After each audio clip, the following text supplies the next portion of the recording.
bênção para o meu coração. Eu quero partilhar com vocês o texto de João, Evangelho de Cristo, conforme o relato de João, no capítulo 1, versos 1 a 14.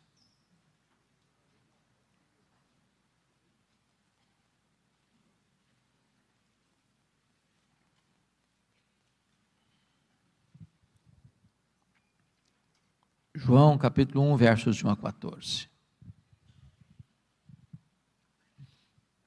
Antes da leitura deste texto, é importante observar algumas coisas. Alguns estudiosos chegam a afirmar que o Evangelho de João é a obra literária mais importante da história da humanidade. Talvez porque nenhuma obra jamais foi tão traduzida para outros idiomas e tão largamente distribuída como o Evangelho de João. Já passam de 4 bilhões de exemplares.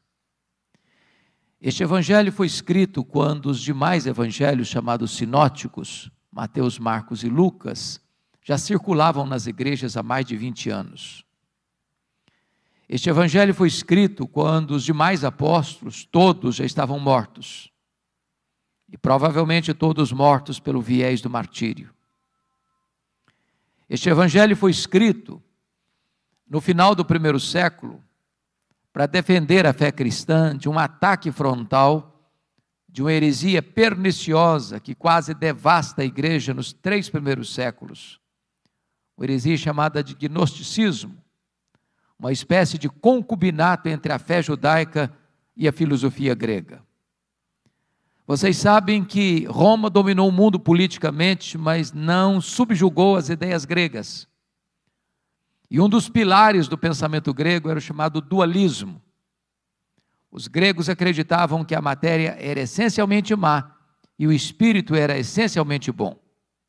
Assim sendo, os gregos negavam 3 doutrinas essenciais do cristianismo: a criação, a encarnação e a ressurreição. Para o pensamento grego, Jesus não podia ser Deus e homem ao mesmo tempo. Porque se ele tinha um corpo físico, material, tangível, e ele tinha, e se na cabeça deles a matéria era essencialmente má, então Jesus não podia ser essencialmente bom. Se ele não podia ser essencialmente bom, ele não podia ser Deus. Logo começa a se negar a divindade de Cristo já no final do 1º século. E João escreve este evangelho para provar uma tese. Qual tese?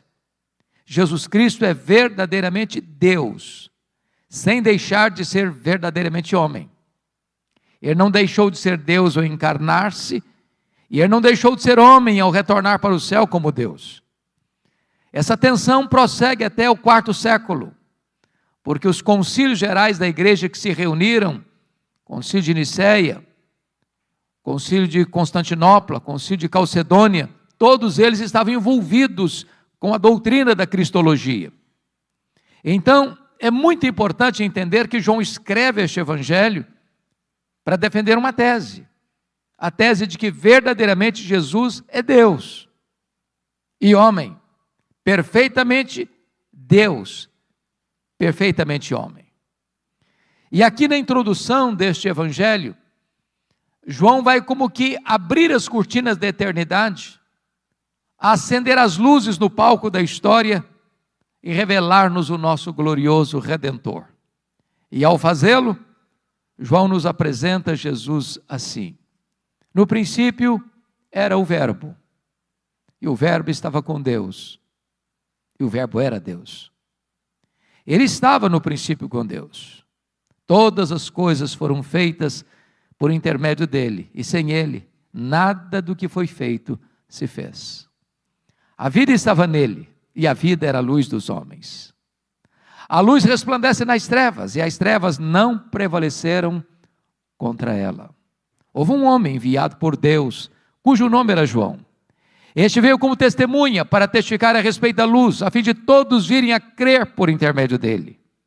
Ele não era luz, mas veio para testificar da luz, a saber, a verdadeira luz que vinda ao mundo ilumina a todo homem. O Verbo estava no mundo. O mundo foi feito por intermédio dele, mas o mundo não o conheceu. Veio para o que era seu e os seus não o receberam. Mas a todos quantos o receberam, deu-lhes o poder de serem chamados filhos de Deus, a saber, aos que creem no seu nome, os quais não nasceram do sangue, nem da vontade da carne, nem da vontade do homem, mas de Deus. E o Verbo se fez carne e habitou entre nós, cheio de graça e de verdade. E vimos a sua glória, glória como do unigênito do Pai. Amém. Quando João abre as cortinas da eternidade para revelar-nos o nosso glorioso Redentor, ele quase nos tira o fôlego já de começo. Porque ele começa assim: no princípio era o Verbo. Vocês que têm uma boa noção da língua portuguesa, percebem aí que o verbo ser não está no pretérito perfeito. Ele não diz que no princípio foi o verbo, mas está no pretérito imperfeito. No princípio era o verbo.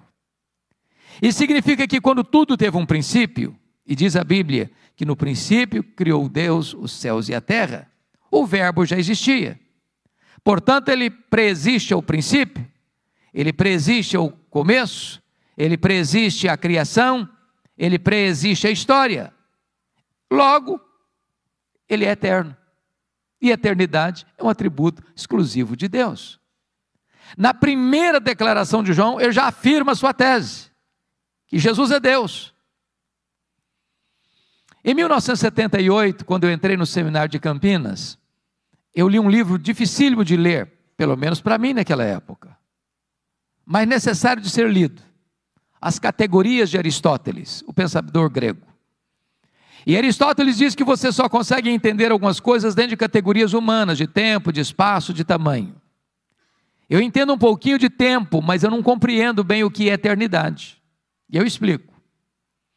Se você conseguisse extrair de 1 milhão de anos, um dia, você já não teria literalmente 1 milhão de anos, certo? Óbvio, claro. Mas se você extrair 1 milhão de anos da eternidade, quanto lhe resta? A eternidade. E se você subtrair 1 bilhão de anos da eternidade, quanto fica? A eternidade. Logo, eternidade não é tempo. Logo, eternidade é um atributo exclusivo de Deus, pois o Verbo é eterno. Então ele é Deus. E o texto diz que o Verbo estava com Deus. Essa expressão na língua grega significa que ele estava face a face com Deus. Ora, se Deus é um ser pessoal, e ele é, e se o Verbo estava face a face com ele, logo o Verbo não é um ser impessoal, como pensavam os gregos, mas um ser pessoal, da mesma essência, da mesma substância. Das palavras do credo niceno, Deus de Deus, luz de luz, coigual, coeterno e consubstancial com o Pai. E João conclui o verso primeiro dizendo que o Verbo era Deus, não um ser inferior a Deus, como pensara Ário de Alexandria, nem um ser apenas superior aos anjos, mas um ser da mesma natureza, tendo os mesmos atributos, realizando as mesmas obras. Por isso eu preciso concordar com o pensador cristão C.S. Lewis, quando disse o seguinte: com respeito a Jesus, você só tem 3 possibilidades. Ou ele é um mentiroso, ou ele é um louco, ou ele é Deus. Se ele não é quem ele disse ser, é um mentiroso. Se ele não é quem ele pensou ser, é um louco. Mas se ele é quem de fato ele disse ser, bom, então ele é Deus. Porque foi ele quem disse: quem me vê a mim, vê o Pai. Eu e o Pai somos um. Então resta-nos fazer o que Tomé fez, assentarmos-nos aos seus pés e dizer: Senhor meu e Deus meu. O Verbo é eterno, o Verbo é pessoal e o Verbo é divino. Mas no verso 2 ele diz: e o Verbo, notem comigo, estava no princípio com Deus. E a pergunta é: que princípio? Diz a Bíblia: no princípio criou Deus os céus e a terra. Quando os céus e a terra foram criados, o Verbo estava lá. Mas não estava lá passivamente, estava lá ativamente, porque o verso 3 afirma: todas as coisas foram feitas por intermédio dele, e sem ele nada do que foi feito se fez. Bom, isso é espantoso, Porque esta declaração põe por terra 4 teorias muito disputadas nos meios acadêmicos ainda hoje. Primeiro, esse versículo refuta a ideia de que a matéria é eterna, como pensavam os gregos. A matéria não é eterna. Eterno só Deus o é. A matéria foi criada. Ela foi chamada à existência pela palavra onipotente, que é o verbo. Segundo, o nosso universo não vê existência por geração espontânea. A teoria da geração espontânea não está calçada com a verdade. Esse mundo não gerou a si mesmo. Ele não vê existência por iniciativa própria. Perdoe-me da expressão. Este mundo não pariu a si mesmo. Este mundo não deu à luz a si mesmo. Esse mundo foi criado. E criado pelo nosso glorioso Redentor. Todas as coisas foram feitas por intermédio dele, e sem ele nada do que foi feito se fez. Terceiro, este mundo não é resultado de uma mega explosão cósmica. A teoria do Big Bang também não tem amparo na verdade. Até porque o caos não produz o cosmos. A desordem não produz a ordem. Eu precisaria ter muita fé para acreditar que uma mega explosão casual produziu esse universo tão vasto, com leis tão precisas, com movimentos tão harmônicos. Seria mais fácil acreditar que se eu jogasse 1 bilhão de letras para o espaço e elas caíssem como uma grande enciclopédia, do que acreditar que uma mega explosão casual produziu esse universo tão vasto, com leis tão precisas, com movimentos tão harmônicos. Eu posso até lhe garantir que é preciso ter mais fé para ser um ateu do que para ser um crente. Pense comigo, nós estamos no planeta Terra. Foi um acaso que nos deixou aqui? Uma explosão nos deixou aqui? Nós estamos no lugar adequado para a vida. E notem, nós estamos rigorosamente onde deveríamos estar. Se nós estivéssemos mais longe do sol, morreríamos congelados. Se nós estivéssemos mais perto do sol, morreríamos queimados. Não foi o acaso que nos deixou aqui, foram as mãos do nosso glorioso Redentor. Pense comigo na Lua. Vocês sabem que a Lua é a grande faxineira do planeta Terra. Não houver a Lua com as suas fases, não haveria as marés dos oceanos. Se não houvesse as marés dos oceanos, as nossas praias se encheriam de lixo e a vida seria impossível no nosso planeta. Não foi o acaso, não foi uma explosão que deixou a Lua na sua órbita, foram as mãos do nosso glorioso Redentor. Todas as coisas foram feitas por intermédio dele, e sem ele nada do que foi feito se fez. Quarto, este mundo não vê existência por uma evolução de milhões e milhões de anos. Vocês bem sabem que no mesmo ano que chegava aqui no Brasil um dos missionários pioneiros, o nosso missionário pioneiro, Ashbel Green Simonton, em 1859, neste mesmo ano, Charles Darwin publicava em Londres o seu livro A Origem das Espécies. E a primeira edição se esgota no dia do lançamento. E de lá para cá, essa chamada teoria da evolução tem sido ensinada nas escolas, desde o ensino fundamental ao pós-doutorado, como uma verdade científica. Falta-lhes, entretanto, as evidências das provas. Meus amados, o criacionismo não é um artigo de fé. O criacionismo não é artigo de religião. O criacionismo é artigo de ciência. O que nós cremos pela fé não é que o mundo foi criado, isso a ciência prova. O que nós cremos pela fé é que este mundo que foi criado pelo nosso glorioso Redentor. Todas as coisas foram feitas por intermédio dele, e sem ele nada do que foi feito se fez. Então não há nada mais importante para nós nesta noite do que parar e pensar e refletir e meditar sobre a grandeza do nosso glorioso Redentor. Quem ele é, quão grande ele é, quão poderoso ele é, quão majestoso ele é. Quando o profeta Isaías estava pensando e tratando dessa matéria, a partir do capítulo 40 da sua obra, ele diz que o nosso glorioso Redentor, e ele está falando do Messias, é aquele que mede as águas na concha da sua mão. E eu gosto dessa figura, porque eu fico pensando no Pacífico, no Atlântico, no Índico, no Mediterrâneo, nos mares, nos rios, nas fontes. Vá aqui no Atlântico. Tente esvaziá-lo com um baldinho. Veja quanto tempo você vai levar. Pois o seu glorioso Redentor mede as águas na concha da sua mão. O seu glorioso Redentor pesa o pó das montanhas em balança de precisão. O seu glorioso Redentor mede os céus a palmos. O seu glorioso Redentor espalha as estrelas no firmamento, e por ser forte em força e grande em poder, quando a chama pelo nome, nenhuma só delas vem a faltar.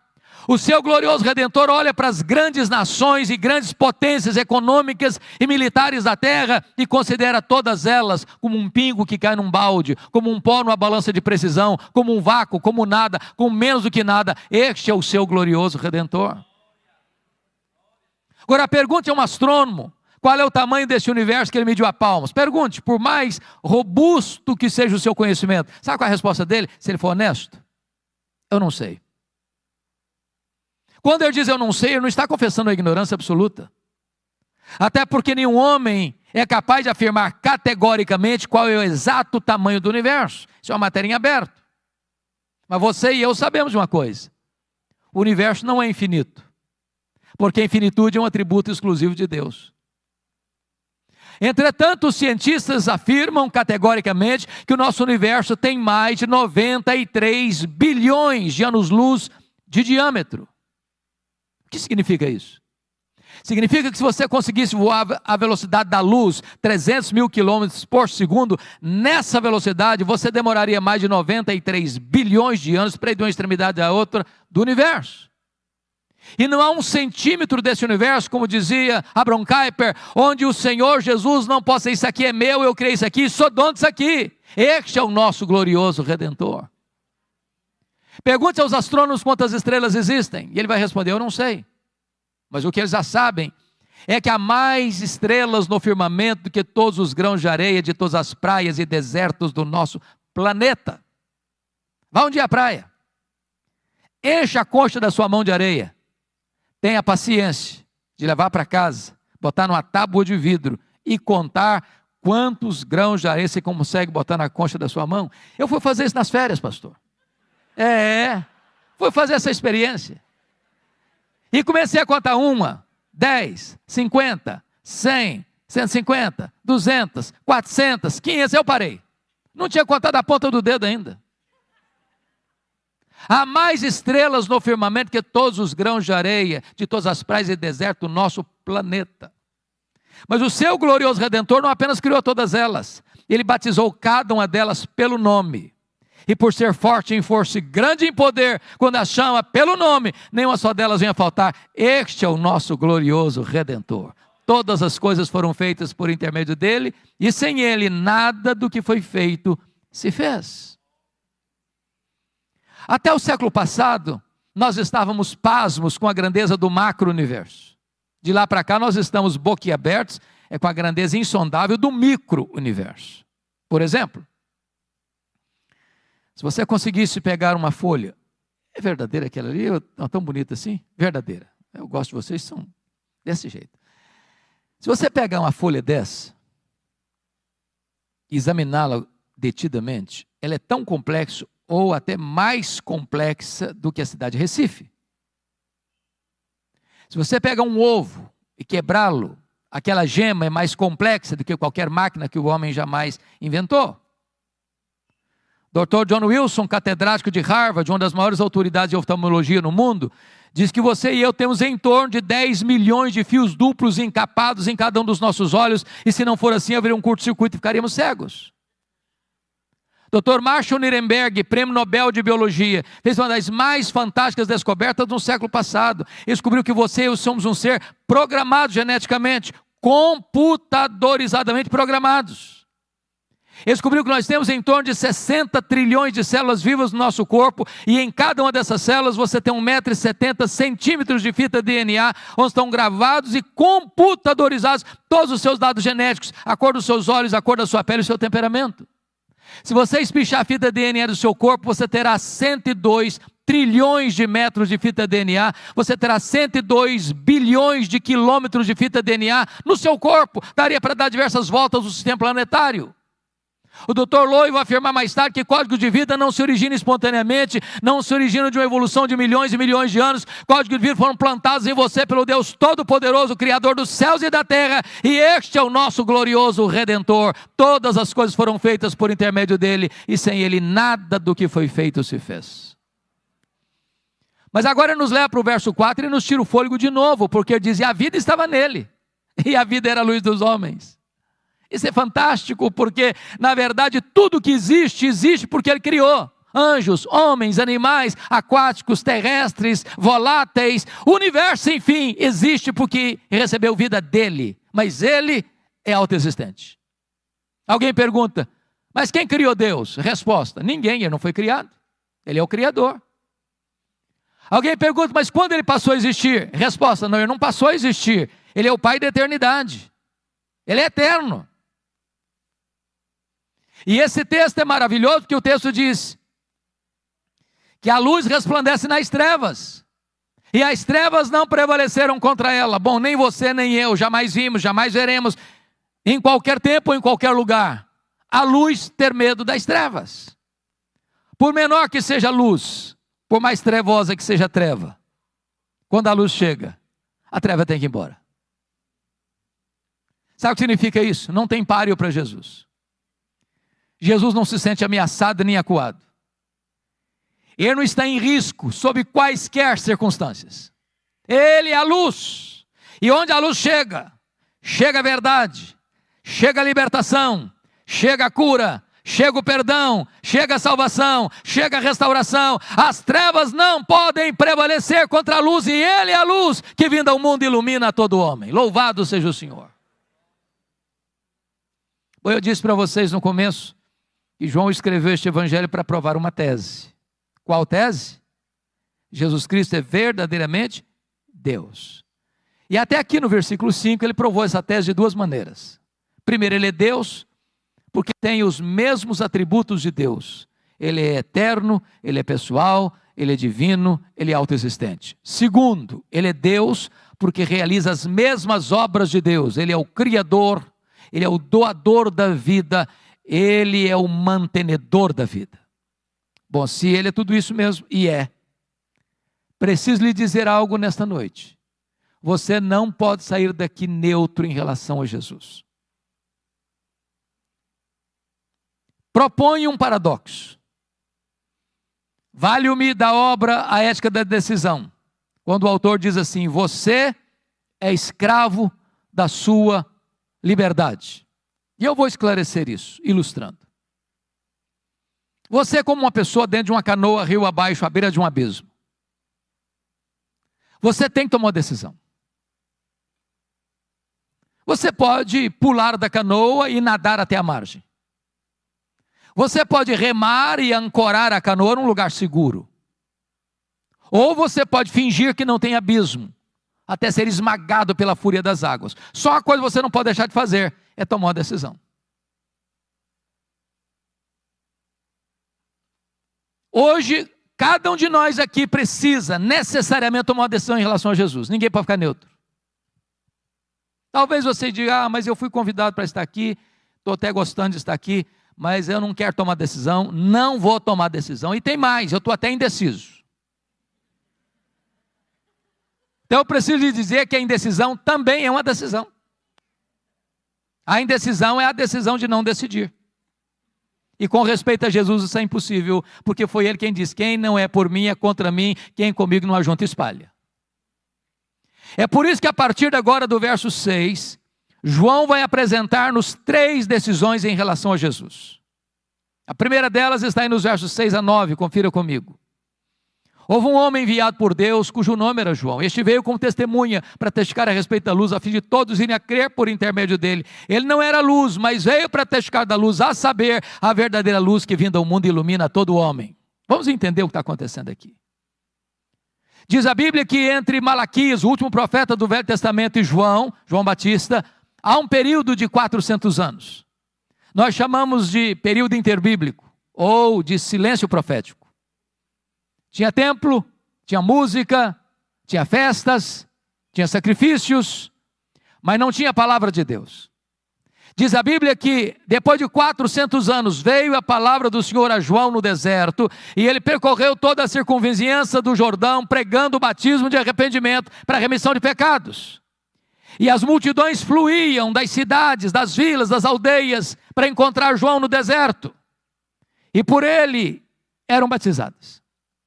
Lá estavam os fariseus, os saduceus, os escribas, os soldados, os coletores de impostos.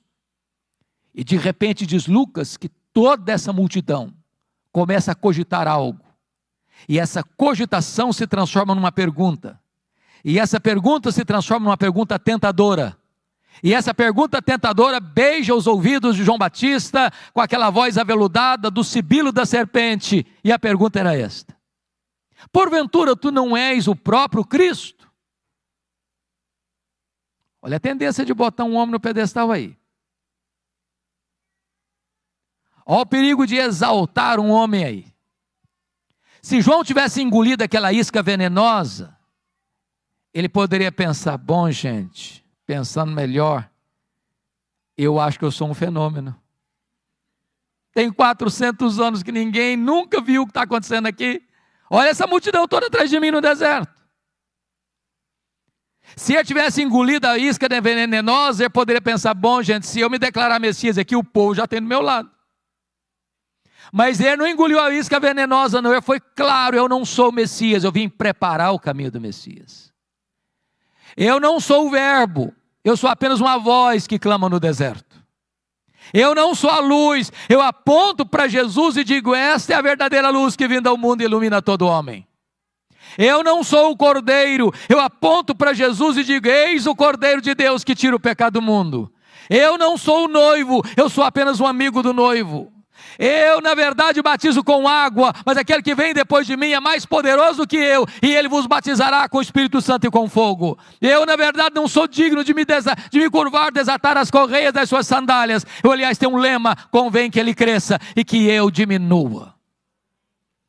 A grande decisão de João Batista é nunca querer receber a glória que só pertence a Jesus. Toda a glória dada ao homem é vanglória, é glória vazia, é idolatria, é abominação para Deus, porque não divide a sua glória com ninguém. A segunda decisão está aí nos versos 10 e 11, confiram comigo. É a rejeição de Jesus. O verbo estava no mundo, o mundo foi feito por intermédio dele, mas o mundo não o conheceu. Veio para o que era seu e os seus não o receberam. Me permitam uma pergunta: quantas vezes aparece a palavra mundo no verso 10? Dê uma olhadinha e me responda. Quantas vezes? 3 vezes. No grego é a mesma palavra: cosmos, cosmos, cosmos. Mas é curioso que num único versículo, a mesma palavra repetida 3 vezes, cada vez que ela aparece, ela tem um significado diferente. O verbo estava no mundo. Que mundo? Mundo físico, geográfico. O mundo foi feito por intermédio dele. Que mundo? Mundo material. Mas o mundo não o conheceu. Que mundo? Mundo das pessoas. Então preste atenção ao ler sua Bíblia, porque às vezes uma mesma palavra, num mesmo versículo, sendo repetida, pode ter significado diferente, dependendo do contexto. Mas aí ele vai para o verso 11 e explica: veio para o que era seu e os seus não o receberam. Quem são os seus aí?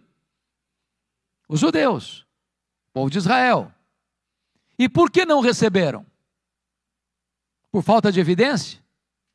Não, por falta de fé. Por falta de luz? Não, por falta de olhos. Todo o Antigo Testamento apontava para Jesus, todo o Antigo Testamento. Ele é a semente da mulher. Ele é o cordeiro da Páscoa.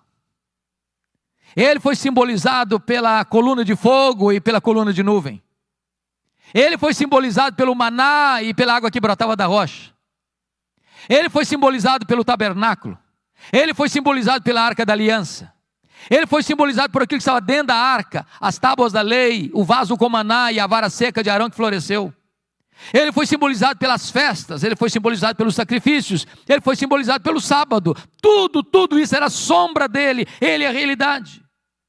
Então, na plenitude dos tempos, ele veio, nascido de mulher, nascido sob a lei, o verbo se fez carne, habitou entre nós, e ele andou por toda parte, fazendo bem, libertando os oprimidos do diabo. Os cegos viram, os surdos ouviram, os mudos falaram, os coxos andaram, os leprosos foram purificados, os mortos ressuscitaram, mas os seus não o receberam.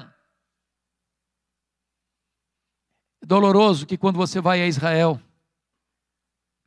Deus tem me dado o privilégio de todos os anos levar uma caravana a Israel. E você vai no Muro das Lamentações. E você vê crianças, adolescentes, jovens, velhos, lendo a Torá. E orando fervorosamente, aguardando ainda o Messias. Que já veio há 2000 anos em Jesus de Nazaré. A venda está posta no rosto deles. Veio para o que era seu e os seus não o receberam. Cuidado para que diante de tanto conhecimento você rejeite a verdade. E a pergunta de Deus é essa: como escaparemos nós se negligenciarmos tão grande salvação? Mas louvado seja Deus, tem a terceira decisão nos versos 12 e 13, confira aí comigo. Mas a todos quantos o receberam, deu-lhes o poder de serem feitos filhos de Deus, a saber, aos que creem no seu nome, os quais não nasceram do sangue, nem da vontade da carne, nem da vontade do homem, mas de Deus. Meus amados, ao lermos a nossa Bíblia, nós deveríamos estar sempre muito atentos ao que nós chamamos na língua portuguesa de conjunção adversativa. Mas, porém, entretanto, todavia, entre mentes. Ele está contrastando o que disse antes com o que está dizendo agora. Em virtude da rejeição de Israel, está escrito: mas a todos quantos o receberam, deu-lhes o poder de serem feitos filhos de Deus. A pergunta é: todos quantos? Todos quem?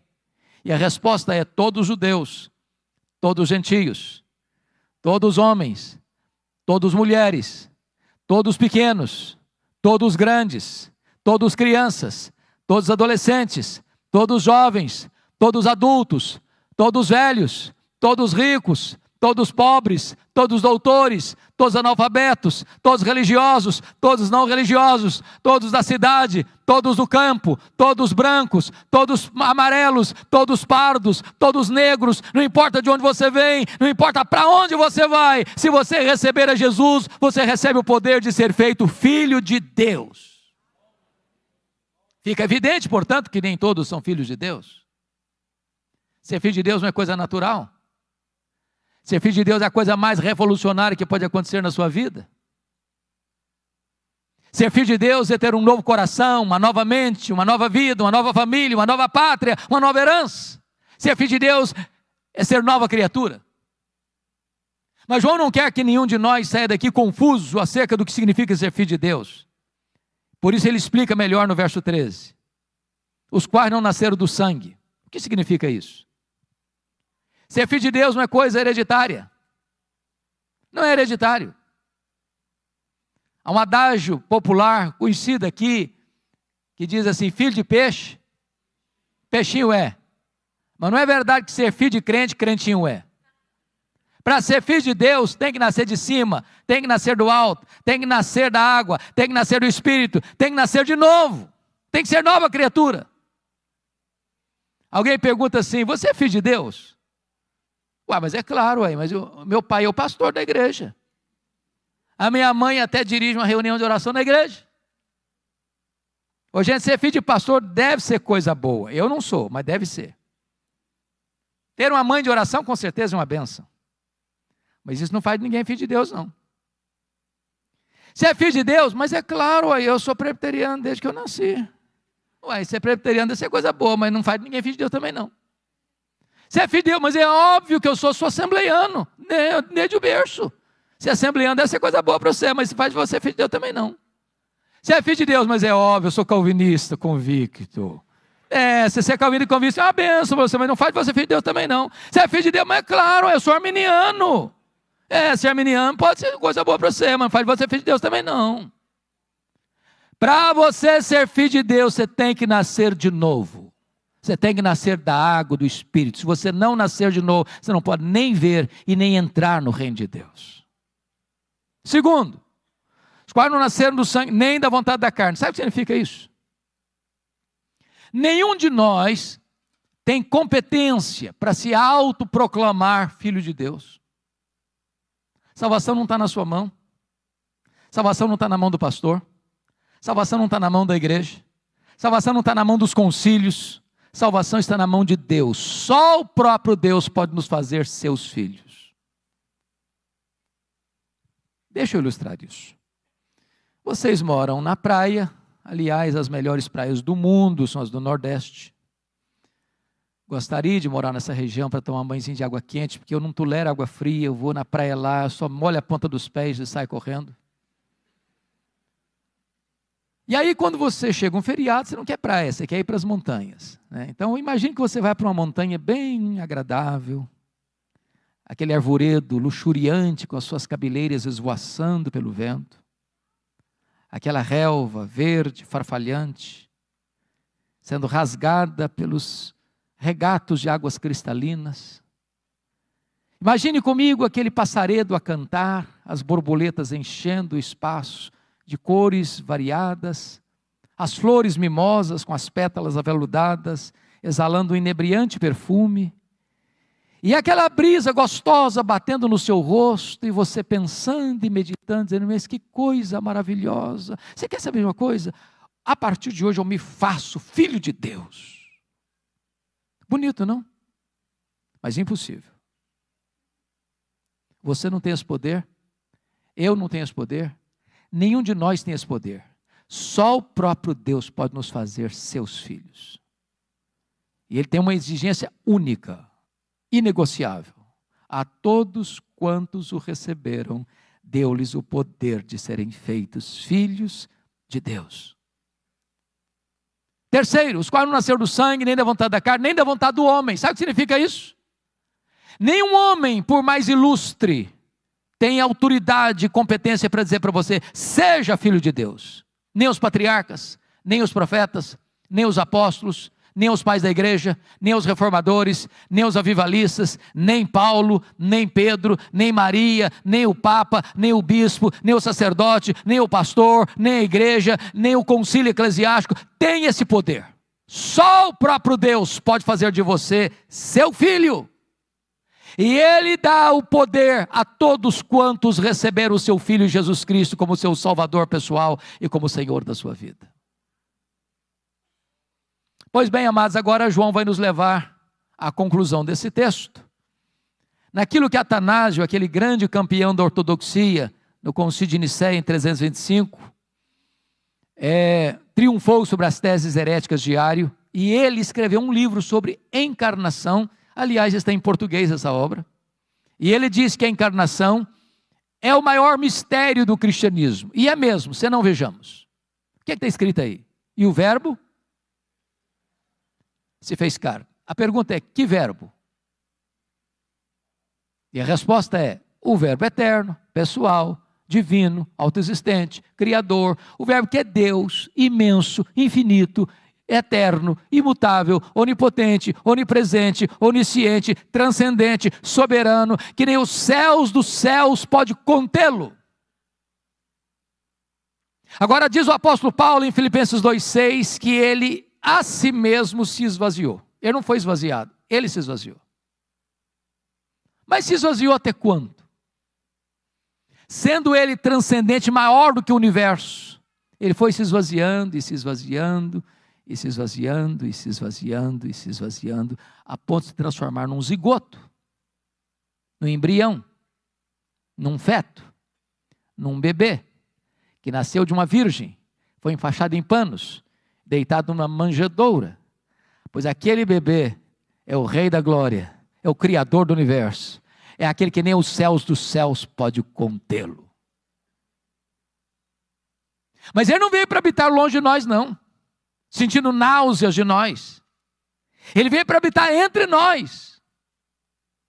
Ele vestiu pele humana, ele calçou as sandálias da humildade, Ele pisou o nosso chão, ele comeu o nosso pão, ele bebeu a nossa água, ele chorou a nossa lágrima, ele sentiu a nossa dor, ele carregou sobre o seu corpo no madeiro os nossos pecados, ele morreu pelos nossos pecados, ele foi sepultado e ele ressuscitou, inaugurando a imortalidade. Ele voltou para o céu, ele derramou o Espírito Santo sobre a igreja, ele está sentado no trono, ele reina, ele governa e ele vai voltar pessoalmente, visivelmente, audivelmente, repentinamente, inesperadamente, gloriosamente, para buscar a sua igreja.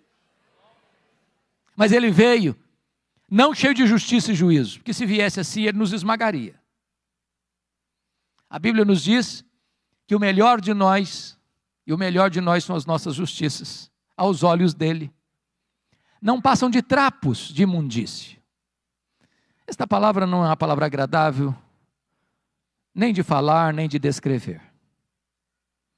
Mas vocês todos sabem o que significa trapo de imundície na língua original. A ideia é do absorvente feminino que ela usou, bota numa sacolinha e joga no lixo. O melhor de nós é isso. E o pior de nós, o que seria? Por isso ele veio para nós cheio de graça. Nos apanhou arruinados, sujos, depravados, condenados, mortos nos nossos delitos e pecados.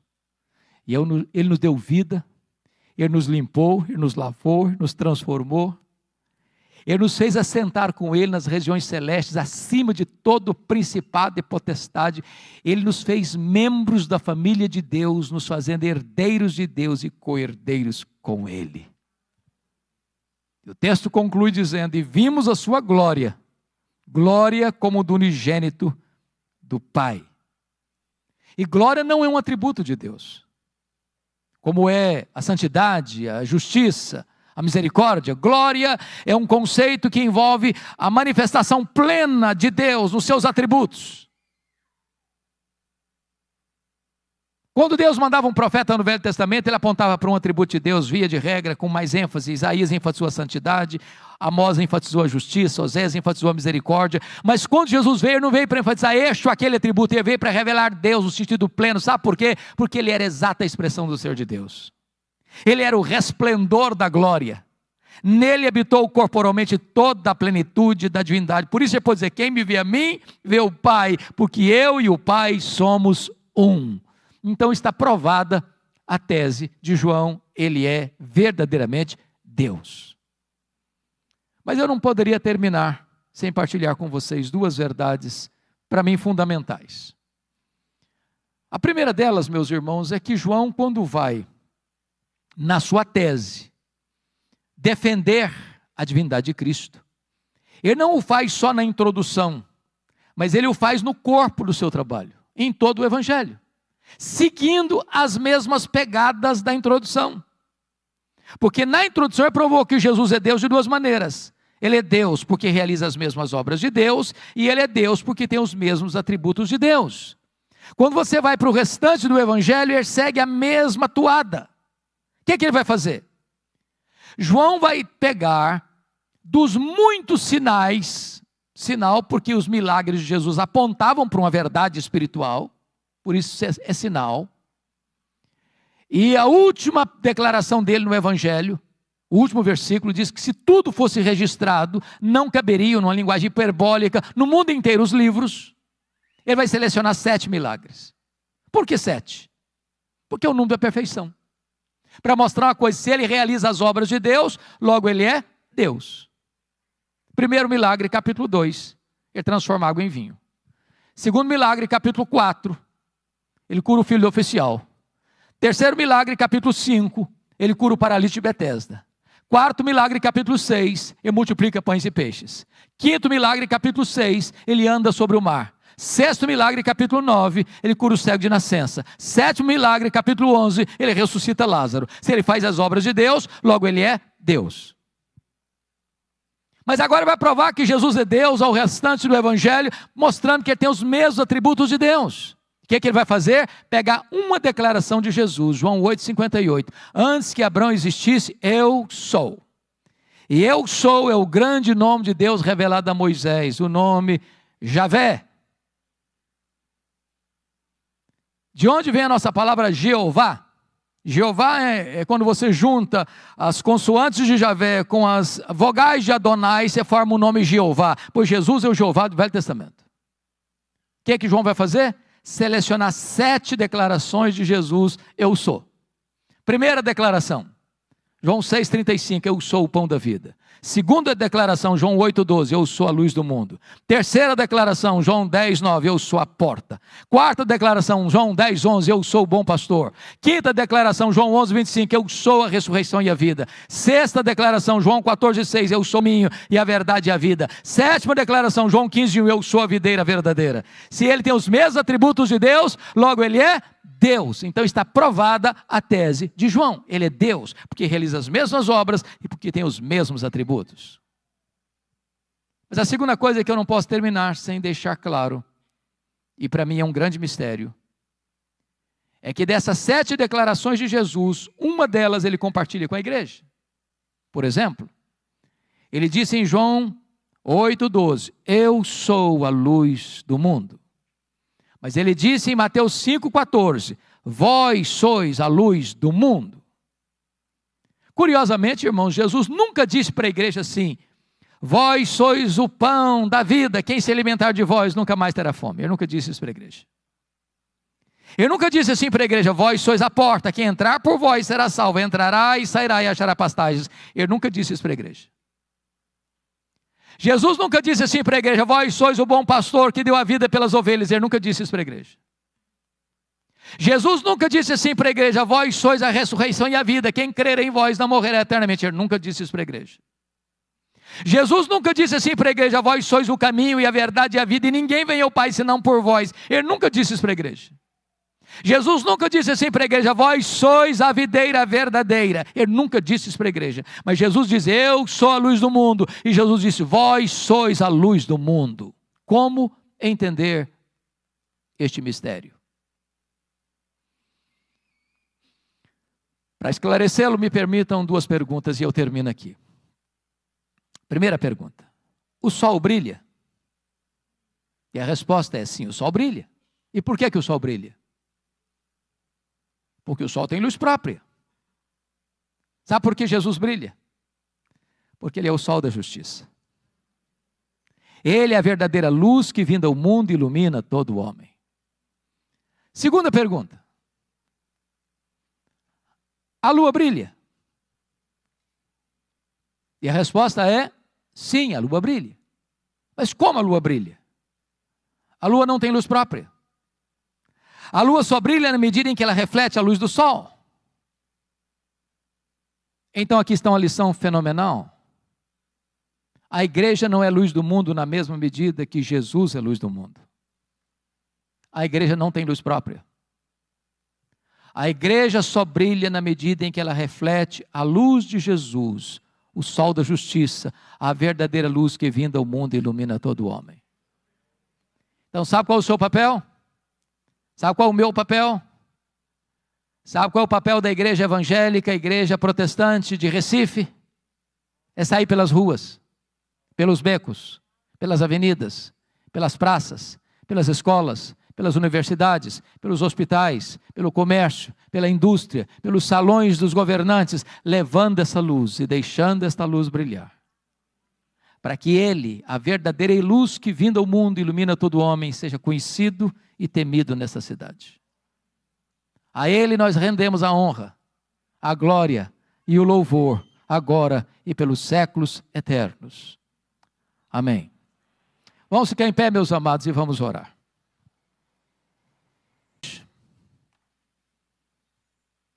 E hoje você precisa tomar uma decisão em relação a Jesus. Essa decisão é pessoal e é intransferível.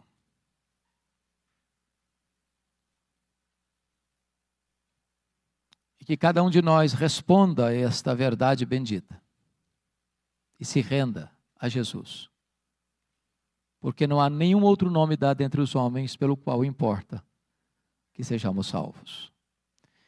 Te rendemos graças, Deus, pela Tua palavra Te rendemos graças por esta revelação bendita, por esta palavra inspirada, inerrante, infalível, suficiente, por esta palavra que é mais preciosa do que ouro e mais doce do que o mel, por esta palavra que ilumina os olhos, que alegra o coração, que restaura a alma. Ó Deus, aplica pela obra do Teu Espírito no coração de cada um de nós a Tua palavra nesta noite, para que vejamos a grandeza insondável do nosso glorioso Redentor, e para que vivamos com Ele, para Ele, por Ele, para o louvor da Tua glória. Que o nosso coração seja totalmente Teu, e que vivamos os dias que Tu nos deres, para conhecer e para tornar-te conhecido, para Te exaltar e Te glorificar, para que esta cidade, para que esta nação Te conheça como o único Deus vivo e verdadeiro. Oramos com gratidão em nome de Jesus, a razão da nossa esperança. Amém. Que a graça do Senhor Jesus Cristo, que o amor insondável de Deus, o nosso Pai, e que a comunhão do Espírito Santo sejam sobre todos vós, amados irmãos e irmãs, e com toda a igreja de Cristo, agora e sempre. Amém.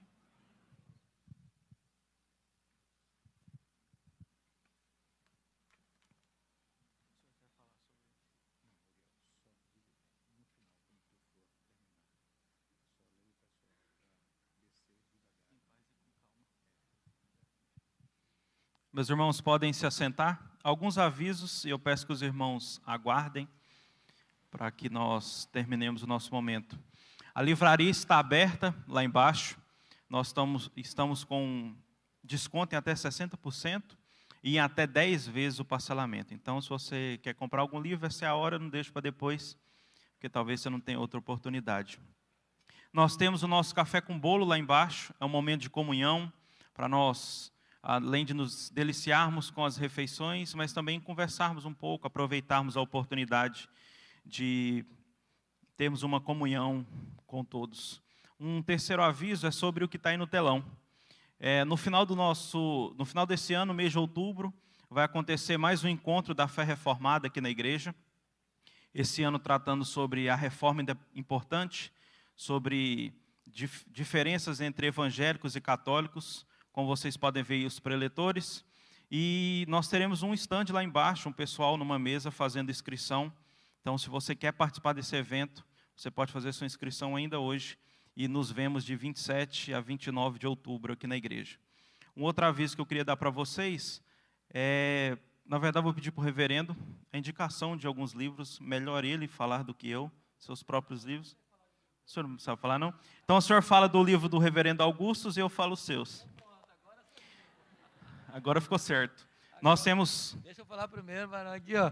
Olha aqui, gente, olha que maravilha, ó. Despertamento espiritual do reverendo Augusto Nicodemos. O reverendo Augusto é uma autoridade nesse assunto. E uma obra que ele escreveu, compilou, basicamente, da Reavivamento da África do Sul. Se você não leu, dá um jeito de encontrar e ler. Esse assunto mexeu tanto com a nossa vida, que nós formamos uma caravana de 102 pessoas para visitar a missão Quacis-Abanto. Isso impactou nossa história, impactou nossa vida.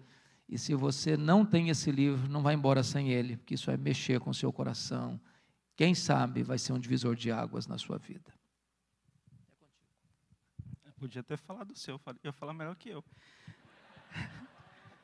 Mas, além do livro do reverendo Augustus, nós temos a Bíblia Pregação Expositiva, com estudos, sermões e reflexões do reverendo Hernandes. Vários comentários dele, eu vi que alguns já se esgotaram, então se você tem interesse, você pode adquirir.